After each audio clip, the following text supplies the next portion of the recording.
on the debate team. And I just wanted to say, I know that adding another Zoom call is no small thing in the age of virtual everything. So on behalf of the entire debate team, thank you so much for joining us. Tonight, we're going to see the product of what has seemed like years of preparation. Tiffany Hall, our Vice President of Programming, has diligently fostered a partnership with PACER's National Bullying Prevention Center over the past 2 years. Our first collaborative debate asked if we could live in a world without bullying. Tonight, nearly 2 years later, we are debating a follow-up question. What is the best response to bullying? We are very proud to have with us tonight youth debaters from the Let's Argue program. Let's Argue is a volunteer youth education program sponsored by the Arthur and Roop Foundation and ran by volunteers on our debate team here at Pepperdine. Pairs of youth and Pepperdine debaters will deliver the cases they've been preparing over the past several weeks, and you will have the chance to engage with them by participating in the chat. Again, thank you so much for being here. I'm going to pass it off to Kendall Ross, our Assistant Director at Pepperdine Debate, to provide more details on tonight's motion. Thank you, Chase. Yeah, like Chase said, I'm Kendall Ross. I'm the Assistant Director of the Waves debate team, and I am just here to give an overview of the debate format and what we're all going to be seeing today. So tonight we're going to be having a Venn-style debate about how we create healthier communities. And so a Venn-style debate has 3 distinct sides. It's not like when you think of a debate, it's like one-on-one, not like that. And so one of the goals of Pepperdine Debate is to create new understandings of what productive debate looks like and our roles as advocates in the civic sphere.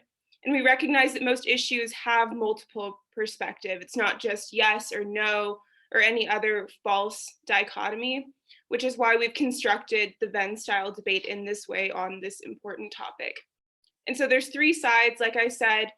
The first is prevention, which is basically just programs that happen before bullying even takes place and thwarts kind of a bullying culture before it manifests. The second is intervention, which is during bullying situations, intervening with constructive management and reconciliation strategies. And the third is counteraction, which is after the bullying has taken place and focused on consequences. So tonight, each speaker will have around 5 minutes, and each person or team will provide a set of constructive speeches, meaning they're giving their initial arguments. And we'll start out with the college debaters, and then we will have the rebuttal or the closing speeches given by our youth debaters, who have all trained with our Let's Argue program, which is sponsored by Arthur and Roop. So that's the format of the debate. I am going to pass it on to AJ to give some more information. Thank you so much, Kendall. For those of you who are not aware of me, my name is AJ Ornaz. I am a fellowship chair for Pepperdine Waves Debate, and I'm also one of your Masters of Ceremonies and mediator for this round of debate. So not only will I be your Master of Ceremony, I will also be your timer. And each debater will around 5 to 7 minutes to speak. And should you go over the 7 minutes or take too much of the allotted time, I will not verbally stop you, but I will message you privately to let you know about your time. Our first speakers will be our collegiate level representatives from prevention, intervention, and finally counteraction. And it will repeat with our Let's Argue / middle school and elementary representatives. While there is no formal way to ask questions, the audience is encouraged to ask guided questions through the chat function to encourage nuance in this debate. Without further ado, let's begin our PACER's debate on bullying. I now give the floor to dedicated and well-loved LAE coach, Coco Zhao. Hi, guys. Thank you. Okay, I'm just gonna get right into it. So I am advocating for prevention against bullying. And so in regards to bullying, children around the globe experience feelings of insecurity that detrimentally affect them, whether it be in person in the classroom or online due to social media. So with both old school and cyberbullying, the best way to nip this issue in the bud is to take preventative measures to hopefully stop bullying once and for all. Tonight, we will define and defend prevention as actions designed to keep something undesirable, such as illness, harm, or accidents from occurring. So in line with this definition from Webster's dictionary, we are talking about the value of programs that occur before bullying even takes place in an attempt to create a healthy, bully-free community in a proactive manner. And so my first point in support of this topic is that prevention stops bullying before it ever happens. And while to some this may not be the biggest reason, the biggest point against bullying, I think it's one of the bigger things that goes against bullying. And so it stops harm while in intervention and counteraction, a kid would already be in the midst of bullying before any action takes place. And so in these scenarios, harm has already occurred to a community member, meaning that the cycle of toxicity in the community has begun. So according to an article published to the School Psychology Review called From a Culture of Bullying to a Climate of Support, the Evolution of Bullying Prevention and Research, this article poured over decades of research in school psychology, specifically focusing on bullying prevention. And in the end, it concluded that school-wide climate-oriented prevention programs can lead to significant behavior change. This is only emphasized by the cultural norms of kindness and respect that grow into behavioral norms. And these things are important to keep in mind because we really want to foster empathy and create healthy relationships between individuals so that when things go wrong, and they will because we are all human, violence and just bullying is not the first step that we take. It's not the first thought that we think of. We naturally lean towards more peaceful and healthy forms of conflict resolution. So my second point in support of prevention is that it leads to positive school environments.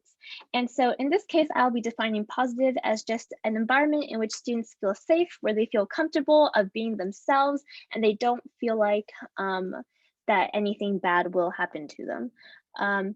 So this positive environment will continue to foster bullying prevention because even though there are many reasons for the cause of bullying, one of the bigger ones I think is that the bully has been bullied before.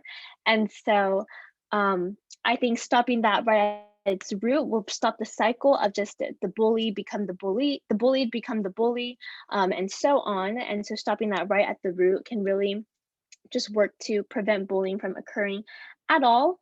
And this will definitely help students feel safer. And the Center for Disease Control tells us that bullied students are actually at an increased risk for poor school adjustment, sleep difficulties, anxiety, and depression. A study out of Townsend University shows that bullying can lead to fear of school, absenteeism, stunted academic progress, all of these which lead students to drop out of school. And so education is such a bedrock of our society, such an important foundation that I really want all kids to have.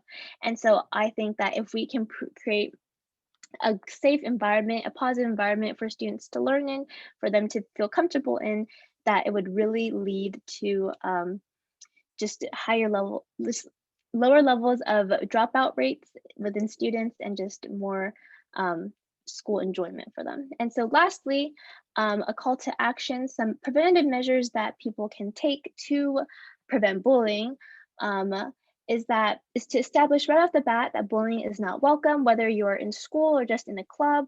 It is found from Ross and Horner in 2014 that effective bullying prevention tactics include just school-wide instruction on behaviors that are expected. And something that's important in this case is not only to focus on things that students should not do, but to focus on things that students should do. So they should be respectful, they should be nice, not just saying, don't do this, don't do that, but really emphasizing things that they can do and being proactive in this way. Something else that's really important is to train all school staff and faculty just to be really mindful about bullying prevention. And a lot of adults are actually really behind in this case. So just working with them to stay educated and committed about current and updated bullying prevention methods is really important. And establishing a good school policy is really important in that case as well. Something that Student in MyNet found in 2015 is that mentoring is also a useful strategy to prevent bullying. Just having someone that older peer mentors that serve as positive role models is really important for younger students, as well as just including families and communities. These are caregivers, parents that will also be modeling just behaviors that students look up to, just training them to not have just to really solve conflicts in a healthy manner, to not turn towards violence or just any like yelling, to really get their emotions out in a healthy way is really important. And lastly, just training in peer counseling, like I was saying, talking to other people, just really letting your emotions out in a healthy way would be really important. And I think a really great way of preventing bullying. And these are all methods that prevent bullying in support of my topic. And so in the end, after looking at all the ways we can stop bullying before it takes root, it should be clear that prevention is the #1 way to end bullying, whether it be in your school, in your community, or in the entire world. Thank you so much for listening to my debate.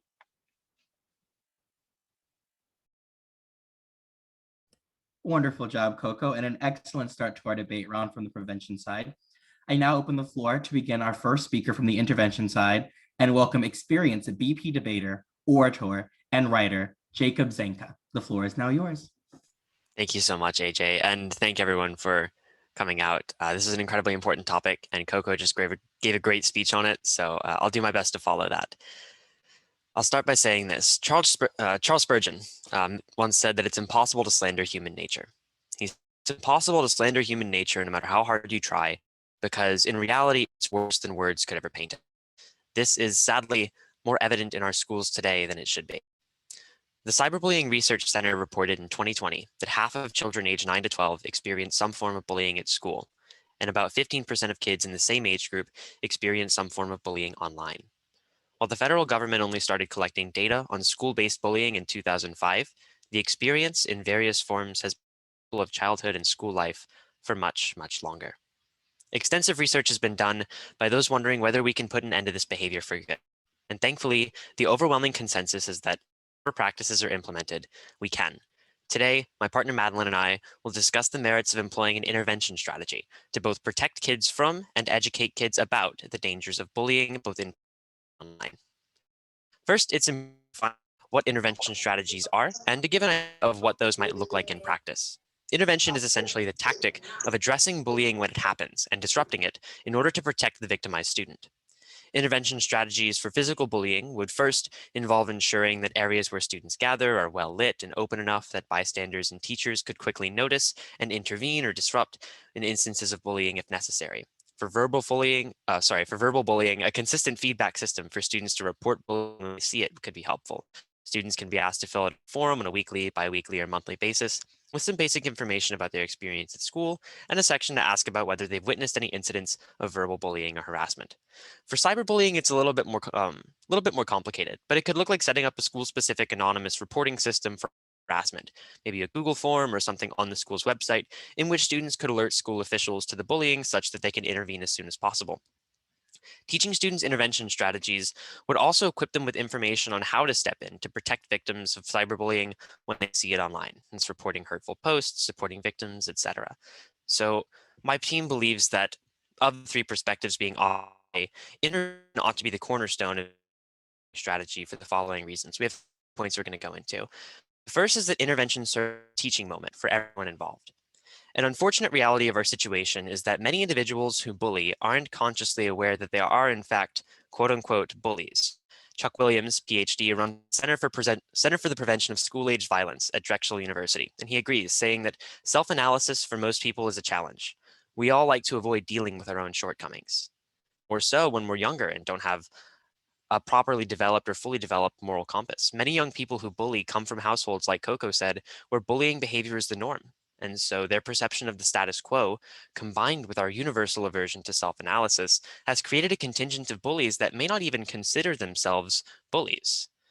Intervention is the most effective way to call out bullying behavior such that the perpetrator, were they to be previously unaware, learns the extent to which what they're doing is unacceptable. The child being victimized then learns that they have a support network that cares about them, that they aren't deserving of the harassment that they're receiving.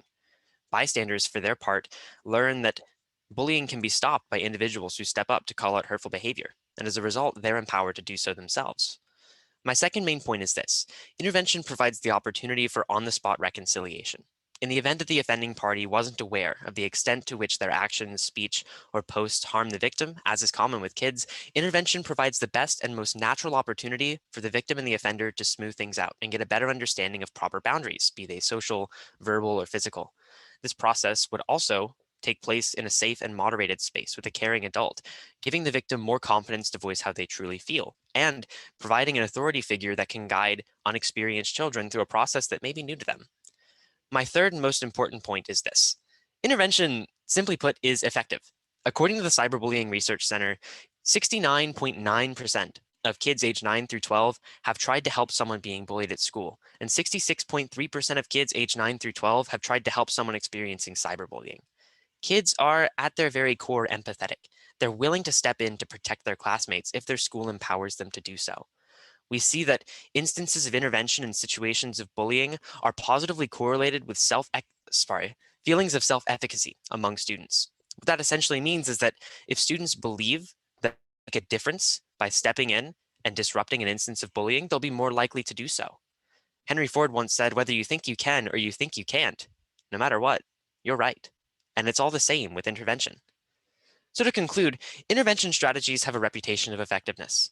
Illinois University researcher Lisa Monda Amaya cited them as successful in preventing bullying, not just among student body as a whole, but even especially among students with disabilities. More than half of bullying situations, according to PACER's National Bullying Prevention Center, stop when a peer intervenes on behalf of the student being bullied. This success, combined with the educational and reconciliatory potential of the intervention moment, reasons that Madeline and I believe peer and faculty intervention strategies, as well as preventative and counteractive tactics as needed, make for an effective anti-bullying program for our schools. Like Coco said, we're all on the same side here. At the end of the day, we're trying to put a stop to bullying behavior for good. We believe that We believe that intervention strategies play a role in that shared goal. Thank you so much.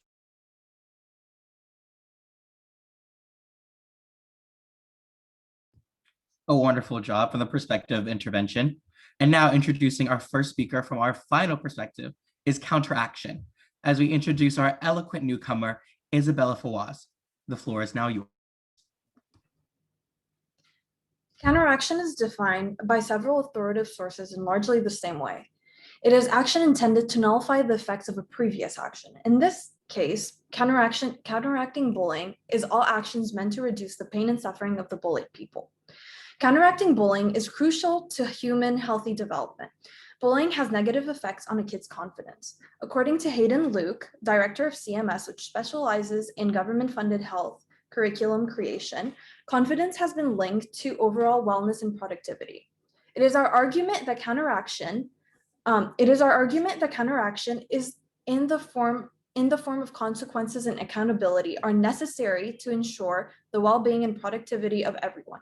The reality is that we hear and watch so many horrible things happening on the news every day, and we become desensitized to violence and injustice. This modern phenomenon unfortunately lends to some scary scenarios. Imagine a world in which so many bullies and their victims turn into unhealthy and unproductive adults. What would our relationships look like? What would our community look like? Bullying is not just something kids experience in elementary through high school. It can shape their entire future. Put simply, we cannot control all elements of a bullying person's setting. Just as Jacob said, bullies aren't always aware that they are the bully. So the most important thing we need to do is counteract the bullying. Victim support is crucial to reduce the effects of bullying on the child, or have a healthy outlet for victims to talk through their feelings and solve problems. This is where we can agree with the intervention perspective, but we need to make it clear that these support mechanisms can exist post-incident and be a part of a program of accountability. Therapy and peer support are two of the best ways to counter bullying and preserve mental health. By offering therapy and support groups to bullied kids, we can ensure that none of them take their emotional trauma into their adulthood. or participate in bullying as a retaliative way. According to kidshealth.org, therapy helps kids believe in themselves and find their strength. Through therapy, kids learn to deal with their emotions and find a healthy outlet in response to negative situations, instead of resorting to aggression against others or themselves. Parents play an instrumental role in victim support. Kids who are bullied need a healthy outlet to decipher all the emotions after being victimized. According to the Greater Good Science Center magazine, providing a predictable and comforting home life can reassure a child. In fact, parents play an instrumental role in supporting their children. Most parents don't even know that they might be approaching bullying in a misguided way. This is why many schools, such as LAUSD, offer educational seminars and parent-teacher conferences to guide families through dealing with the after effects of bullying. The difference between our counteractive support and the intervention style support is that we do not encourage peers to step in during bullying situations. According to a study published in the Journal of Research and Crime and Delinquency on January 16, 2018, the proactive strategies of the other team, the victimization risk associated with the intervention into violent, dangerous emergencies. In fact, their data shows us that approximately 1 of the 6 interventions results in some type of victimization of the intervener. If our goal is to create healthier communities, why would we expand on the negative impacts of bullying to more people? Most people view counteraction as simply old school punishments, such as whippings or public shamings. There's an important distinction between accountability and consequences. Our approach advocates for holding bullies responsible for their bullying and their actions. We argue for consequences in line with the federal law regarding consistent aggression, such as stalking and harassing. This means that bullies would be suspended or expelled. In the context of Jacob's argument about social media, they would be suspended or expelled from these platforms since schools cannot control what happens outside their school, but if it bled into school behavior, the consequences would still apply. Bullying is an action that should be met with consequences. One of the most important elements of consequences is accountability. They need to be held responsible for their actions. When a child is taught to be accountable for their actions, they gain responsibility and learn to meet moral expectations, such as being kind or treating others with respect. Accountability focuses on repairing the harm that bullies have on their victims.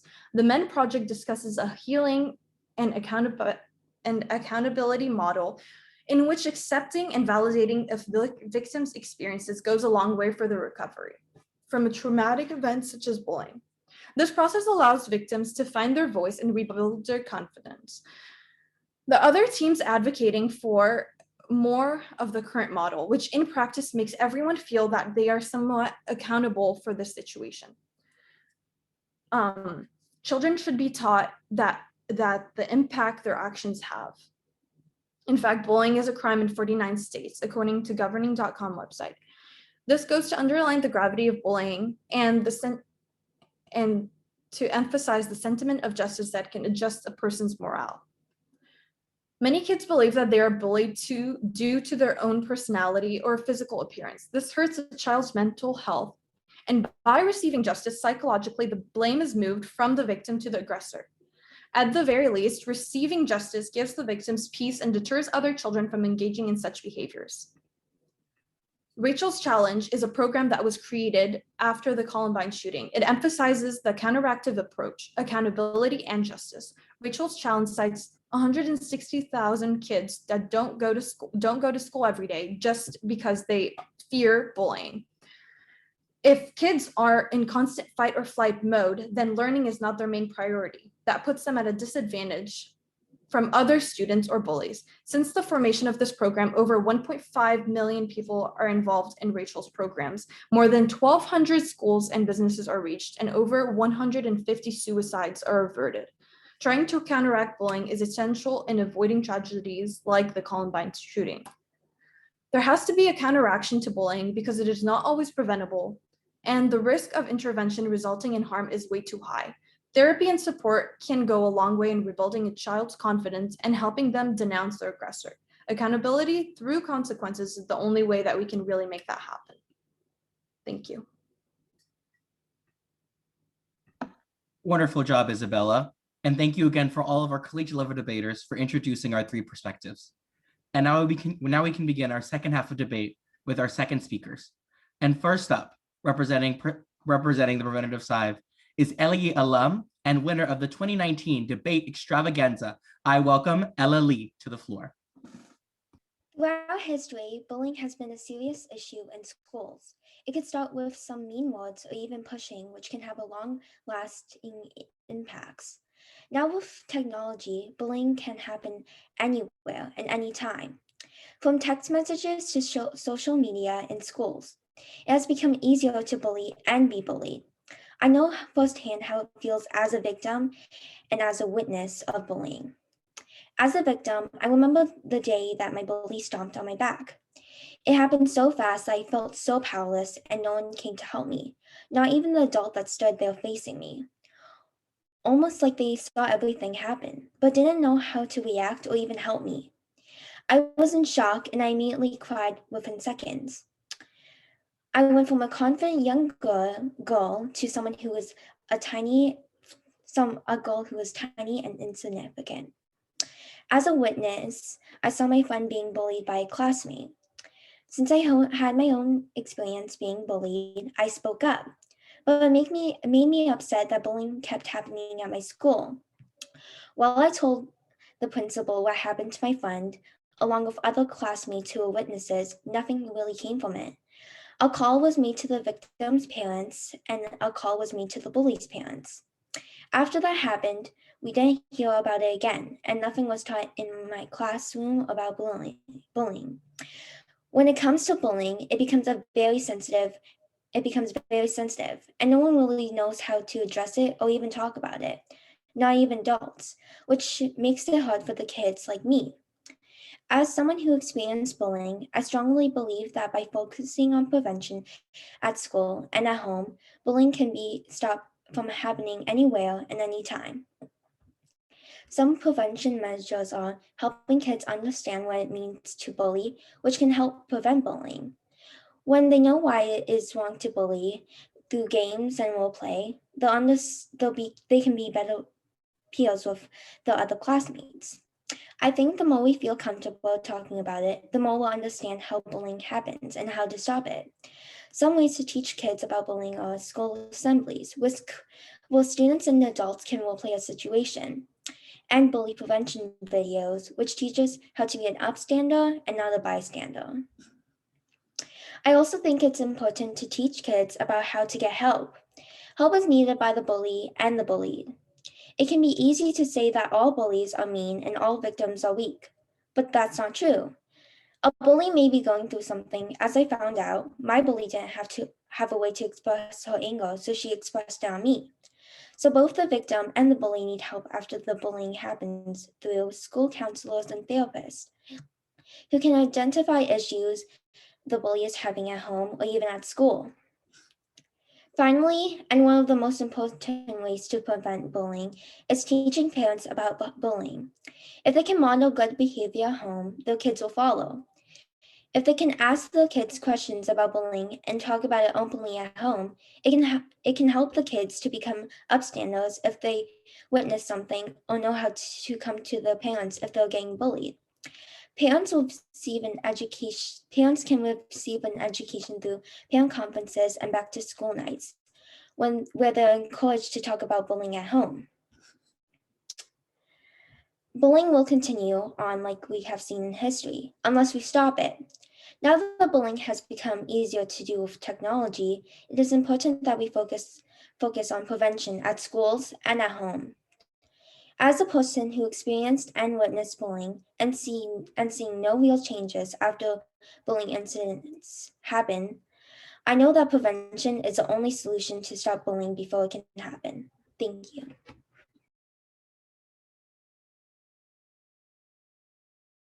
Wonderful job, Ella. And now for our intervention team, I'm proud to welcome Pepperdine's winner of the 2020 Winter Wrap-Up Debate event and a current LAE Woodlake student of mine, Madeline Mann. The floor is yours. Thank you, AJ. So my side is intervention, and I'll start my speech now. Kids are humans, and we should treat them as if they are. This applies to situations of bullying too. Instead of punishing the child bullying without acknowledging their problems, we should intervene with them. By using intervention as a strategy against bullying, we can make everyone in the situation feel safe and cared for. Intervening with the person bullying can bring us closer as a community, because after all, they're human too. Being able to communicate with one another is a key part of holding together friendships, family, etc. Students should be given the opportunity to feel comfortable talking to teachers, parents, and fellow students. We can offer this environment by giving the child the chance to anonymously report any bullying behavior. Kids who bully others typically bully because of their own personal struggles. By intervening, we can understand what those struggles are. Once we find the problem, we can find a way to rewire the brain of the person bullying. Let's say Ariana is bullying Mariah, and we ask why. When we ask, we find out Ariana is being bullied by her older siblings at home. She projects her anger by bullying Mariah. This reveals a much bigger problem. Counseling can help Ariana solve her struggles and in the end stop Ariana from ever bullying again. Not everyone who bullies has such deep problems such as these. Many of those who bully don't believe that what they're saying is as hurtful as it is. At first, it might feel like a completely fine joke, but what they say can be painful. To intervene with the child in these situations, we can resort back to communication. When both children understand where they both came from, they can forgive each other and make up. Communicating helps us connect and understand each other and is a key part of intervention. How can peers intervene when adults can't? Standing up for the target of bullying and making them feel cared for is important. Over 2/3 of students have stood up to bullying on campus and cyberbullies as well. Students can relate to everyone in the situation. This connection can not only comfort the person being bullied, but it can show the person who is bullying the problem with what they're doing. Knowing that people your age are there to support you is comforting and calming. Tweens are willing to step up for fellow students who are being bullied and are able to intervene. The idea of preventing bullying from ever happening is near impossible. Putting up signs that say bully-free zone or be a friend, not a bully, isn't effective. Telling kids to not bully isn't going to stop them. You can make as many kindness competitions and petitions as you want, but that doesn't solve the problem of the person who is bullying. Punishment. Punishing the person bullying only makes the anger worse. It doesn't address the real problem. Counteracting ignores the actual issue, and instead of an effective solution, it's an easy solution. According to psychologytoday.com, why punishment doesn't teach your child accountability, they state, punishment makes a child feel like he's a bad person, which is always a self-fulfilling prophecy, so he's more likely to repeat the bad behavior. These are children and don't deserve to be punished as if they are animals. Intervention is the most humane way to fight against bullying. It resorts to communication and empathy. Intervention solves the problem of the person bullying instead of punishing them. Intervention is a powerful and necessary way to fight against bullying because kids are human.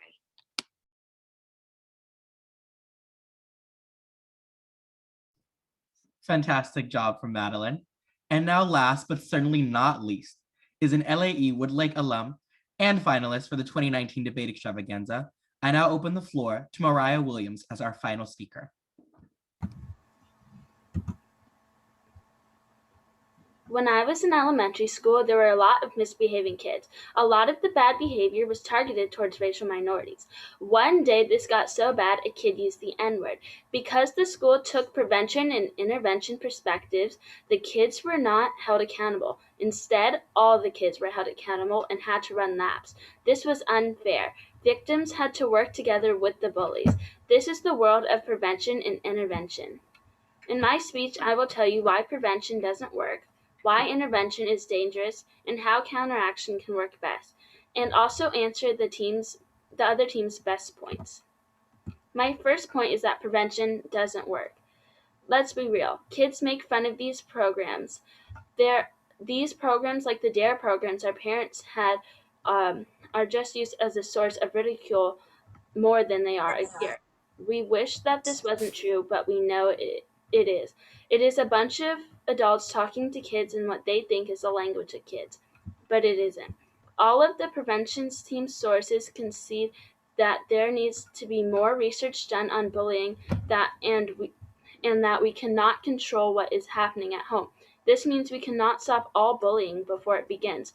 The premise of prevention denies the entire nature of the human existence throughout history, and parents who actually need education on healthy communication aren't going to attend a seminar. Those events become preaching to a choir. If you believe that one bullied kid is too many, you understand why counteraction will always be necessary. My second point is that intervention is dangerous and unrealistic. Bella gave you the actual numbers on the risks of intervening in bullying. It is dangerous to include more people in this situation for their mental health and their physical safety. We hear adults complain about the bystander mentality a lot, but what do they really think we should do? Put more kids at risk? Very importantly, the most effective parts of intervention can be done as counteraction, but also teach accountability because there are consequences. We can expel a bully and still mandate therapy. In fact, therapy can be a precondition of returning to school at some point. My third point is that a lot of the other side's arguments boil down to expanding the scope of responsibility for creating healthier communities. We think this is a terrible idea. First, ours is the only model that encourages kids to tattletale. We know a lot of adults tell kids not to tattletale, but we think they are completely wrong. We need to teach kids to reach out for authority and to trust that the authority will punish the guilty party. Let's think about what prevention and intervention mindsets look like in adults. If a person were in an abusive relationship, the prevention mindset would tell the victim that it is their responsibility to teach the abuser not to abuse. In the intervention mindset would teach the victim that they are partially responsible for fixing the situation. Only the counteraction mindset would tell them to reach out to the authorities without fear of further victimization. That is the mindset we need to teach kids now so they are safer later. Bella and my speeches show the reality of bullying, not how adults see it, but how kids live it. Having a healthy community is a wonderful goal, but we cannot get to that goal by pretending that assemblies aren't just dismissed or that intervention is any real form of justice. If we truly want a healthy and safe community, we must be willing to normalize systems of authority that bring justice through consequences online and on campus. Thank you so much for our last speaker, Murad. That was a wonderful speech. And to all of our second round speakers, you all did a fantastic job on pulling on our heartstrings and bringing a passionate, empathetic debate. And for all of our collegiate level debaters, thank you for your volunteerism and for giving us well-rounded perspectives on these three. And I now hand it off to Hannah Kate. Hi, everyone. My name is Hannah Kate, and I am the VP of Finance at Pepperdine Debate. I just want to give a special thanks for all of our speakers today and their arguments, because each has brought up a reasonable and well-justified alternative to addressing bullying and shown the pros and cons to each approach. And so I just want to thank you guys for these eye-opening and thought-provoking speeches today. So again, we appreciate your hard work and the time you've put into drafting these speeches. On the next slide, we will be displaying resources that you may want to reach out to following these presentations. So please feel free to contact any of these organizations for further information. We will now be taking a 5-minute intermission. And when we come back, we will be hearing from Pepperdine Crossroads for a brief presentation before moving into our roundtable discussions. Thank you all, and see you after the break.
All right, friends, our 5-minute break is up. So while everybody navigates back to their computers for the end of our event today, we have some more exciting things coming up.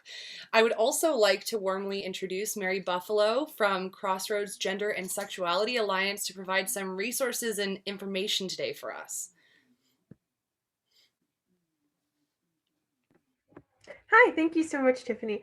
So yeah, I'm Mary. I'm the president of Crossroads Gender and Sexuality Alliance. You can go to the next slide. Thank you. And so we are Pepperdine's official LGBTQ plus organization, and we strive to provide a community for our population on campus and also advocate for the rights and dignity of our students. And these are just some pictures of our events and some past things on the Freedom Wall, stuff like that. And you can go to the next slide. And for our upcoming events, we have a queer identity and religion meeting on Thursday this upcoming week. It'll be tomorrow night at 6. And then we are also having a costume contest. It's just for masks, though, which can be submitted through our Instagram. And then I can go to the last one. And on this topic, obviously, what we're talking about with bullying, just really quickly, these are some resources for LGBTQ plus students, specific resources for transgender students, and specific resources for gay students, as 91% of LGBTQ plus adolescents report that they have been bullied within their lifetime, with 48% of those students engaging in some kind of self-harm in the past 12 months. It's the most common within that community. And so it is something very important to talk about, as bullying tends to target someone for their outward appearance or orientation. So as you keep that in mind, and these are the resources, I believe they'll be distributed. And yeah, thank you so much. Thank you so much for that. And now I will pass it off to AJ. All right, I'm back, and now we're going to start our roundtable. We have two incredible people with us today. First and foremost, we have Judy French, director of the Los Angeles office for PACER's National Bullying Prevention Center, who is here with us today. Thank you so much, Judy. And we have Michelle Riley, who is a licensed clinical social worker, school-based psychiatry social worker. Thank you so much. So if you two want to further introduce yourself and explain what that looks like, I'm happy to hear it. We're all happy to hear it. Okay, Michelle, do you want to go first? Okay, just a little background about myself. I am a psychiatric social worker and I work at LAUSD at an elementary school. And I'm so thrilled to be here. And I think that the speakers, they did excellent job, and I'm very impressed with all of you. So Agreed. Please go on. I didn't mean to interrupt. Sorry. no. So yeah, so this is a topic that I see all the time and that we experience on campus. And so we have put in different types of social emotional learning. We at LAUSD, we're about positive behavioral interventions and support throughout the district. So that is something that's very important, that's in our classrooms and teaching children how to be empathetic. So, and that decreases the bullying. So those are some of the things and practices that we have in place. Wonderful. Thank you. It's just a joy to see you. Michelle and I have seen each other in person many times, and hopefully soon. Yes. So in my work, which is a lot of going out into the community before a year ago, I would go to schools like Michelle's and bring resources. So the National Bullying Prevention Center is a part of PACER Center, which has been around since the late 1970s, devoted to showing families that have children with disabilities how to be advocates for their children, and then teaching those children to be self-advocates. So we're founded on that basis.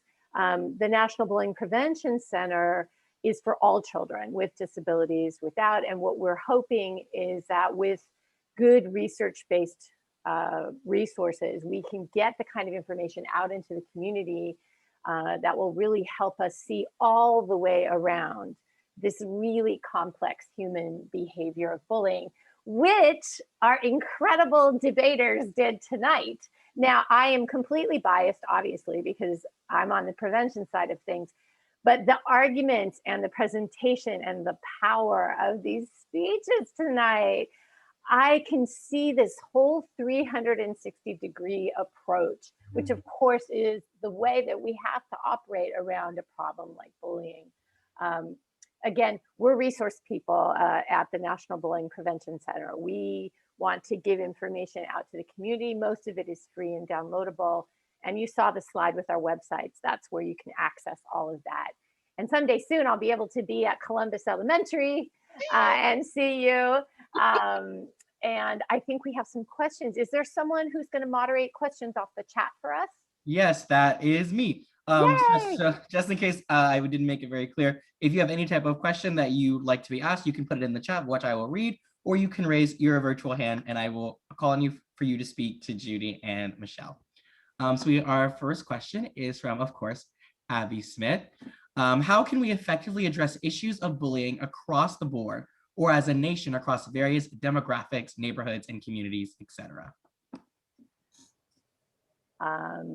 Michelle, I'll leap in on this one, and if you want to add into anything. That's a really big question, and this is how we answer it. So one of our pieces of messaging for the past couple of years has been create a world without bullying. And I've had quite a few people say to my face, "You're naive, that can't happen." And I'm happy to have that conversation. But what we mean by world is not this globe. What I mean is the world that you influence every single day, your world. So when I go into a school like Columbus or any of the other schools around, I ask the children and I ask the adults as well, think of the 6 places you might go. And during the pandemic, it might have been 2 or 1, where you go every day, consistently. Not Disneyland, not any of the special places, the places you go every day, your home, school, the grocery store, maybe the gas station. Those places where you intersect with other human beings are the places that I would call your world. And that is the place to start. That is the place where we begin to use those tools most effectively. So let's bring it down to, first of all, your world level. Where you have the most influence is local. It's the people you touch every day. And by the way, today, all of you being here, all of us together will take this messaging out and go out into the world. Beyond that, please vote. Please vote. Again, your most influence is local. So vote in your local elections, run in your local elections. Boy, Michelle, I don't know if you think what I'm thinking, but some of these people, these students tonight, I'm really hoping they'll go out and influence, you know, our political landscape. We need you. And we need you to be educated about bullying, because at its heart, bullying is an abuse of power. And that's what we're seeing all over the place. Get on it. We will support you. I'll be out there too, right there with you. What do you say, Michelle? I'm there too.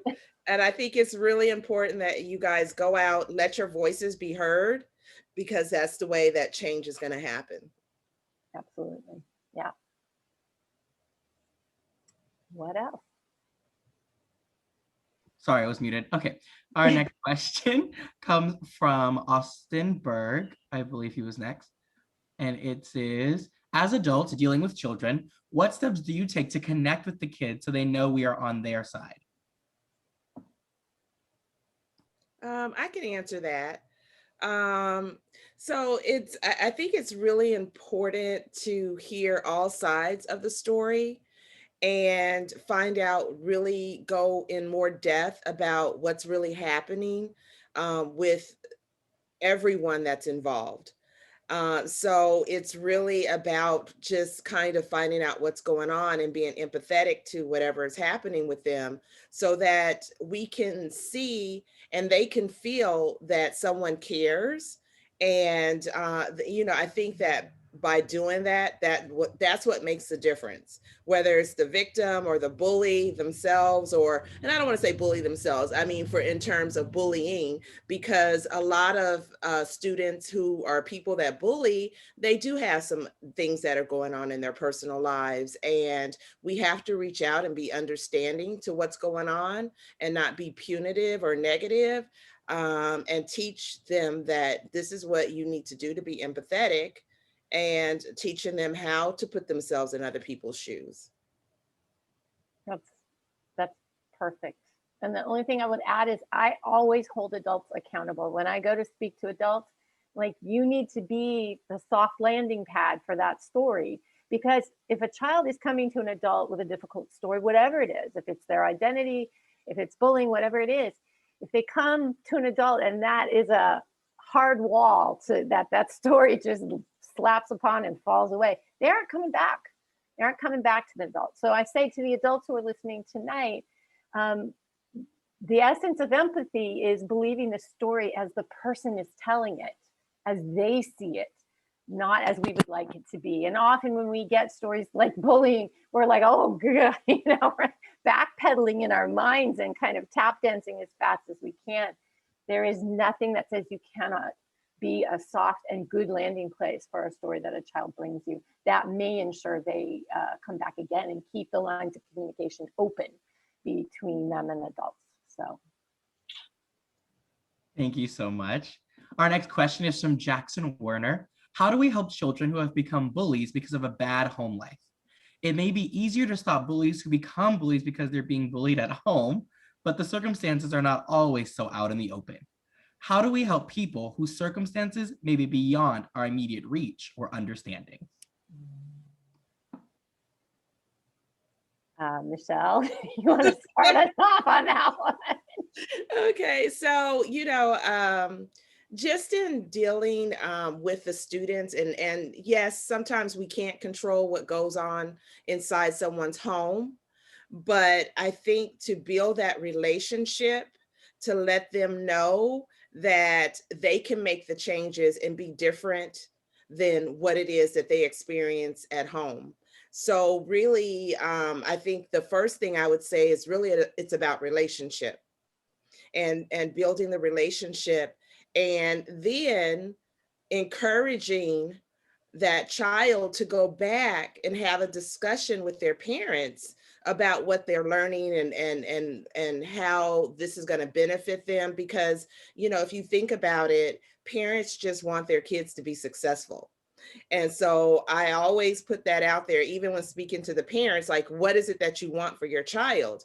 And a part of that is really, and every parent that I've come across is like, well, I want them to be a good citizen. I want them to be successful. And so that's bringing it back to say that in order to be a good citizen, you have to be kind to others.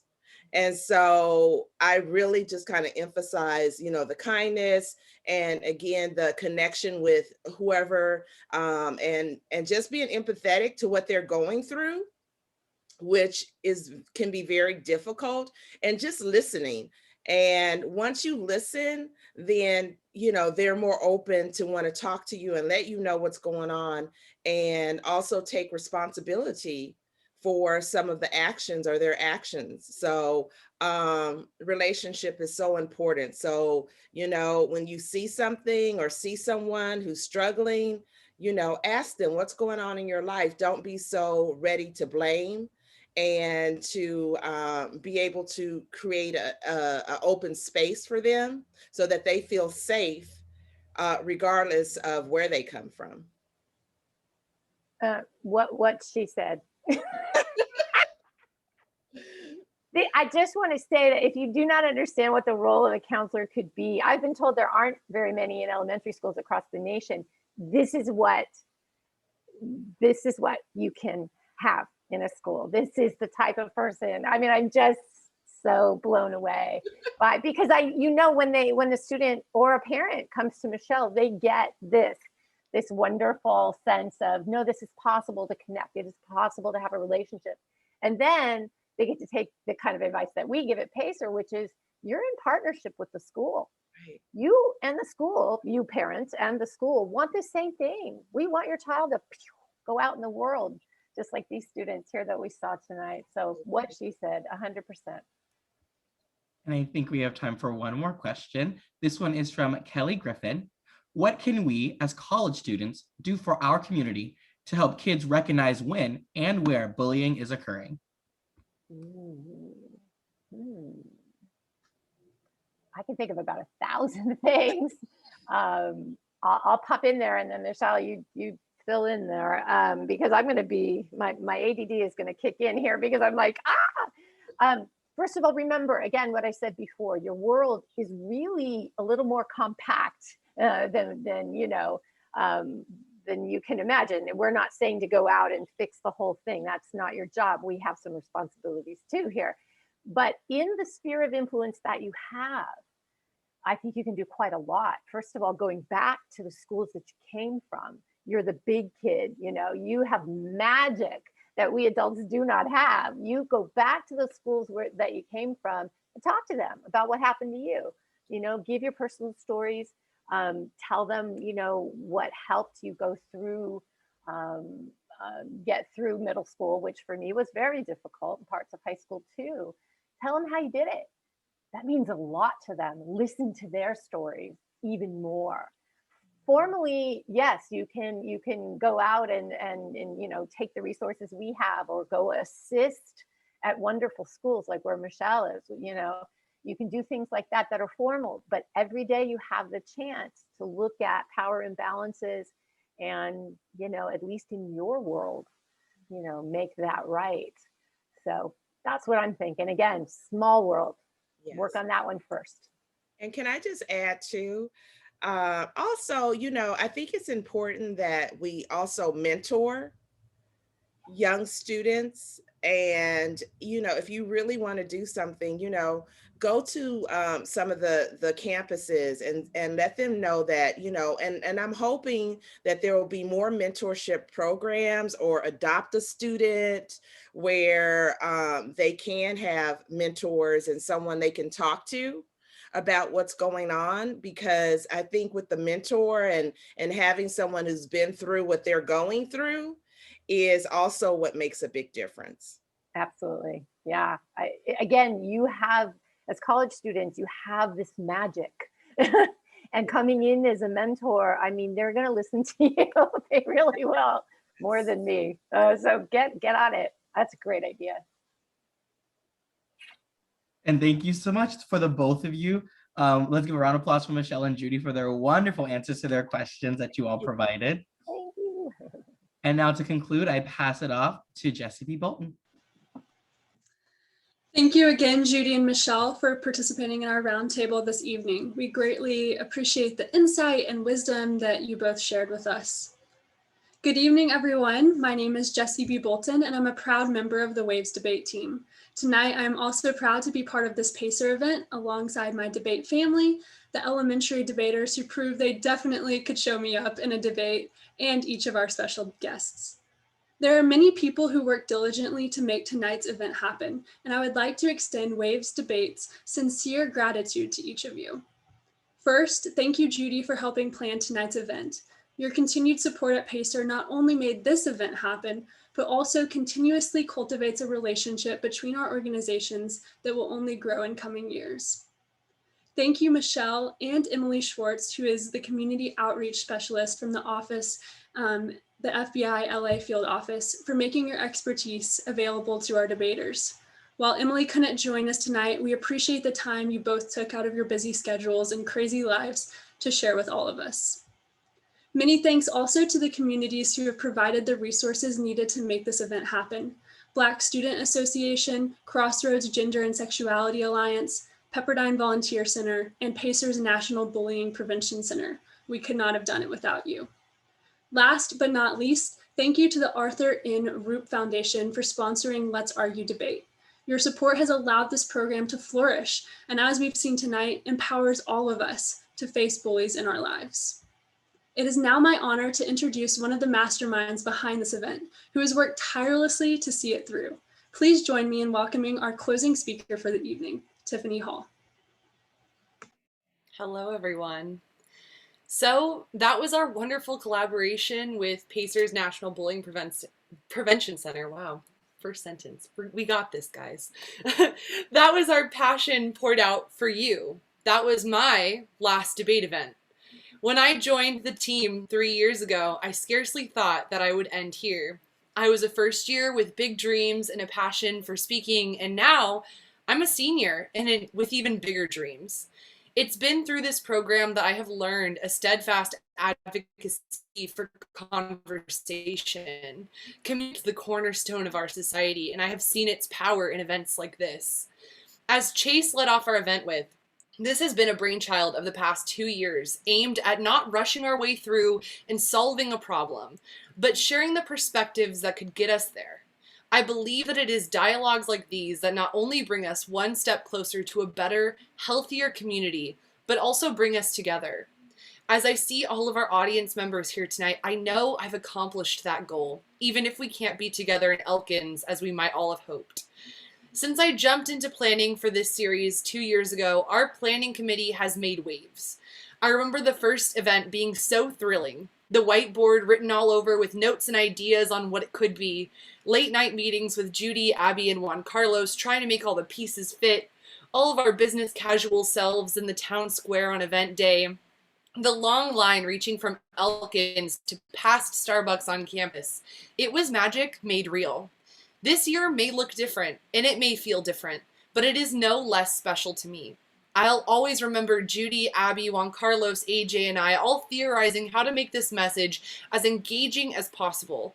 The debate workshops that we held, the first time seeing all of our volunteers over Zoom, the dress rehearsal, and now seeing all of you in front of me. This is magic made virtual. But I've never been one to let my message end with a simple sign-off, so let me commission you all for a moment. We've met our audience members where they are at and have walked alongside them in this conversation, reached the greater Los Angeles community, and even spread our message nationally. Our voices will carry on long after this event has concluded tonight. That is the strength that even a small group of people harmonizing their mission and voices can have. But now it's time for me to graduate, and I think about the future. Seems a little cliche to be sure, but also appropriate, I guess. I think about the students, collegiate, middle, and elementary, rising up in my place, ready to speak on what they are passionate about. And now that I am signing off and passing on the mantle to my other teammates and Let's Argue students, I also pass this torch off to all of you. You've seen the power of conversation tonight, and maybe for the first time. Don't let that fire die out. We can't begin to heal the rift in our society caused by bullying in silence. We can't begin to heal our society as a whole in silence. Continue to speak on what you are passionate about. Advocate, connect, reach out. Your words might just change the world. So thank you for coming tonight. I appreciate your listening and engagement. You've taken part in my effort to make our world a little smaller, a little more caring. And I can't wait to see what you do with all of your voices as well. Thank you.